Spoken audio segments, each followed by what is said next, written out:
బహుజనుల గురించి పోరాటం చేయాలని అన్ని ముఖ్యమైన నిర్ణయాలు మాకు దిశానిర్దేశం చేస్తున్న మాజీ ఐఏఎస్ ఆఫీసర్ చిరంజీవులు గారు, మేమందరం కూడా బహుజన వీరుడు 316 సంవత్సరాల క్రితమే ఆయన బహుజన రాజ్యం ఏర్పాటు చేసిండు.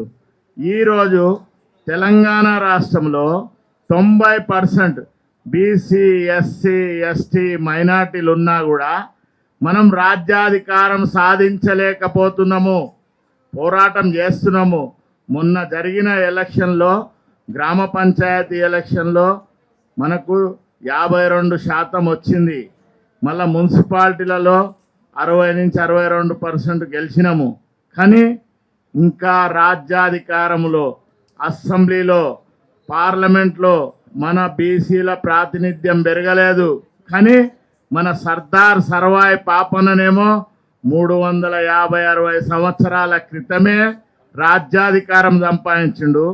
ఇప్పుడు మనం ఐక్యమత్యం లేక మన బీసీ బిడ్డలు ఎక్కడ నిలబడ్డా కూడా ఓడిపోతారని, డబ్బులు లేవని ఎన్నో అపోహలు సృష్టించి మనను రాజకీయానికి దూరంగా ఉంచుతున్నారు. కానీ ఇప్పుడు మన ఎంబడి ఉన్న ఆయన మాజీ ఐఏఎస్ ఆఫీసర్ చిరంజీవులు గారు మనందరికి కూడా రాజ్యాధికారంలో మనం ఎంత పర్సెంటేజ్ ఉన్నామో మనందరి కులాలను కలుపుకొని 350-60 సంవత్సరాల క్రితము బహుజన వీరుడు సర్దార్ సర్వాయి పాపన్న రాజ్యమేలిండు, గోల్కొండ కిలో మీద జెండెగరేసిండు. అటువంటిది ఇప్పుడు మనము ఇంత చదువుకున్న వాళ్ళు ఉన్నారు, ఇంతమంది మెజార్టీ సభ్యులు తెలంగాణ రాష్ట్రంలో బహుజనులే 2.5 కోట్ల పైచిలుకున్నారు. కానీ రాజ్యాధికారంలో మన వాటా మనకు దక్కడం లేదు. ఇప్పుడు 78 సంవత్సరాలు అయింది. కానీ దరిదాపులకు కూడా రానియరు మనను అగ్రవర్ణాల వారు. ఏదో ఒక సాకు చూపుతారు.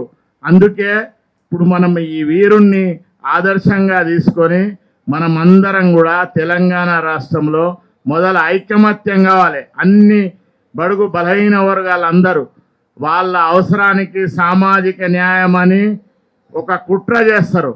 చేసి మనకు 42% ఇస్తాంటారు. అరే మీరెవర్రా మాకు 42% ఇవ్వనికి?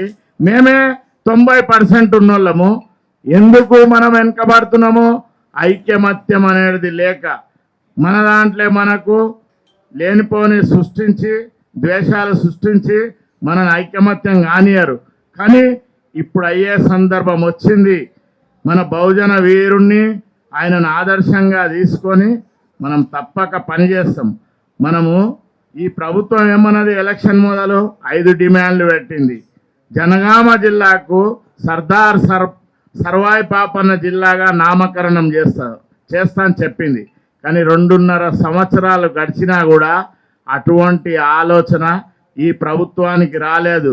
ఈ ముఖ్యమంత్రి ఏమంటాడు, పిసిసి ప్రెసిడెంట్ గారు రేవంత్ గౌడ్ అంటాడు, నువ్వు గౌడ్ ఎట్లయితావురా నాయన, తాళ్ళెక్తావా, నువ్వు కళ్ళమ్ముతావా, నీ ఆ సత్తా లేదు నీకు. రాజ్యం మేలుకోవాలనున్నది, మా ఓట్లు వేయించుకోవాలనే తపన తప్ప నువ్వు అధికారంలో మా బడుగు బలహీన వర్గాలకు మా వాటా మాకు ఇయ్యమంటేనే ఎందులో కూడా మనకు సమానత్వము మేమున్న పర్సెంటేజ్ ప్రకారం నువ్వు ఇవ్వడం లేదు.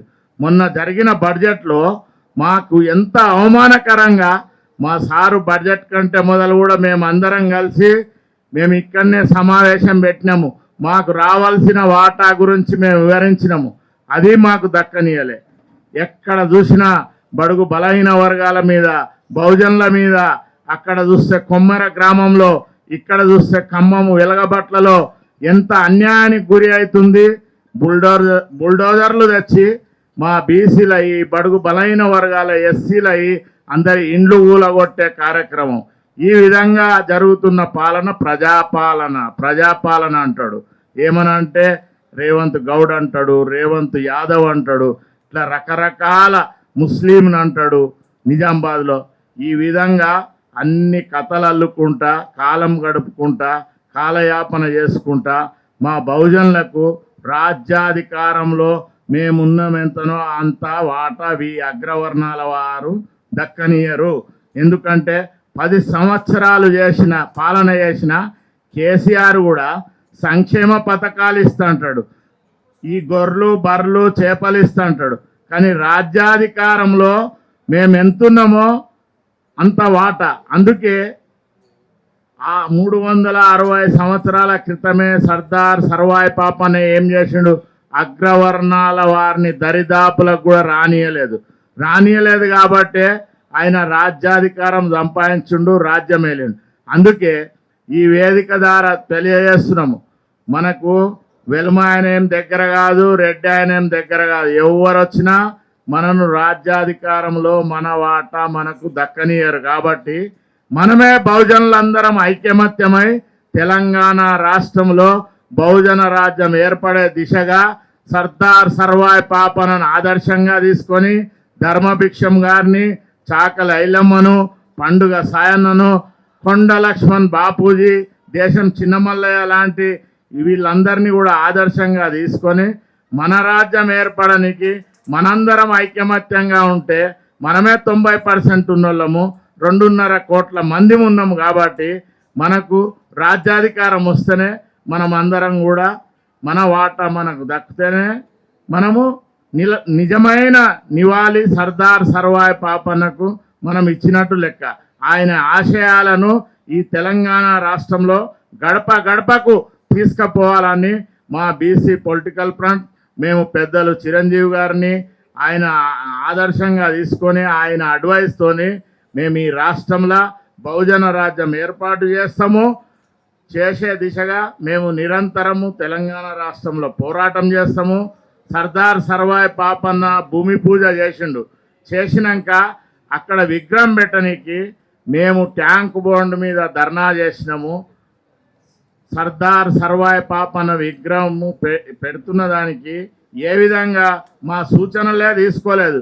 ఏదో పెట్టినమా అంటే పెట్టినమా, చిన్న విగ్రహం పెట్టేస్తే మేము బీసీ పొలిటికల్ ఫ్రంట్గా తెలంగాణ గౌడ సంఘాల సమన్వయ కమిటీ చైర్మన్గా మేము ఒప్పుకోము. ఈ ప్రభుత్వాన్ని హెచ్చరిస్తున్నాము. ఎందుకంటే పక్కనే ఉన్న భారత రాజ్యాంగ నిర్మాత బాబాసాహెబ్ అంబేద్కర్ గారి విగ్రహం ఎట్లుందో ఆ విగ్రహం మాదిరిగా పక్కకు పెట్టబోయే మన విగ్రహాన్ని ఆ విధంగానే ఉండాలి. మరియు జ్యోతిరావు పూలే విగ్రహం కూడా ఏదో ఒక 16 ఫీట్లకే పరిమితం చేస్తే మా బీసీల రాజ్యం ఏర్పడాక, మా బహుజన రాజ్యం ఏర్పడాక మేము కూడా అక్కడ గుజరాత్లో పెట్టిన సర్దార్ పటేల్ విగ్రహం ఎట్లనో ఆ విధంగా అంత ఎత్తైన విగ్రహాన్ని పెడతాం. ఎందుకంటే బాబాసాహెబ్ అంబేద్కర్కే గురువు జ్యోతిరావు పూలే గారు, సావిత్రిబాయి పూలే గారు. వాళ్ళ విగ్రహాలు అంత ఎత్తున పెట్టి వాళ్ళని గౌరవిస్తాం. ఎందుకంటే బీసీల గురించి వాళ్ళ ప్రాణాలే త్యాగం చేసిన చరిత్ర ఉంది.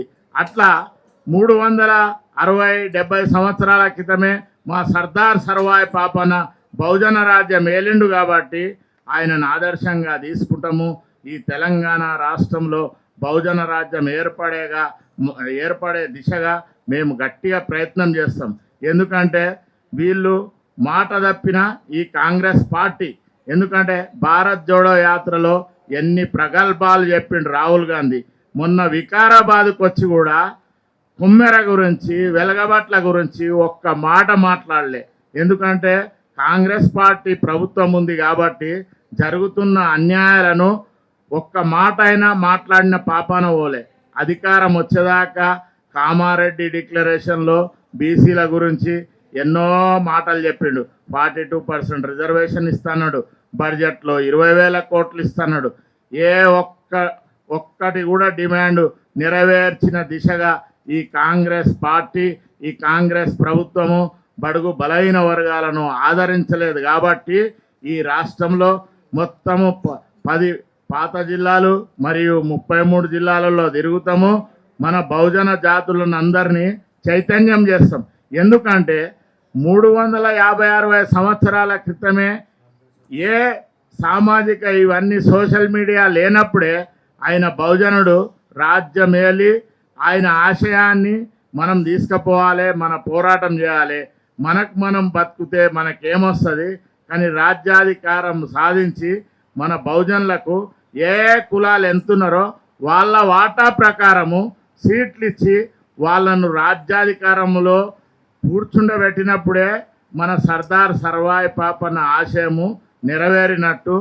ఆ విధంగా మేమంతా కూడా బీసీ పొలిటికల్ ఫ్రంట్ సోదరులము, బీసీ ఇంటలెక్చువల్ ఫోరము మరియు మా అక్క విమలక్క సాయం కూడా తీసుకొని, ఎందుకంటే ఆమె తెలంగాణ రాష్ట్రం ఏర్పడనికే నిరంతరం పోరాటం చేసిన వ్యక్తి. ఆమె మాకు అండగా ఉన్నది అంటే ఈ బహుజన రాజ్యం ఏర్పడుతుందని మేము తప్పకుండా నమ్ముతాం. ఎందుకంటే ఆమె ఏది చేసినా పోరాటమే చేస్తుంది కాబట్టి ఆమె మద్దతు కూడా తీసుకొని ఈ తెలంగాణ రాష్ట్రంలో బహుజన రాజ్యం ఏర్పడాలని మేము కోరుతున్నాము. దానికి కలిసిమెలిసి ఐకమత్యంగా మేము పనిచేస్తామని ఈ వేదిక ద్వారా తెలియజేస్తున్నాము. ఈ అవకాశం ఇచ్చిన నా సోదరుడు అంబల నారాయణకు కృతజ్ఞతలు తెలుపుతున్నాం.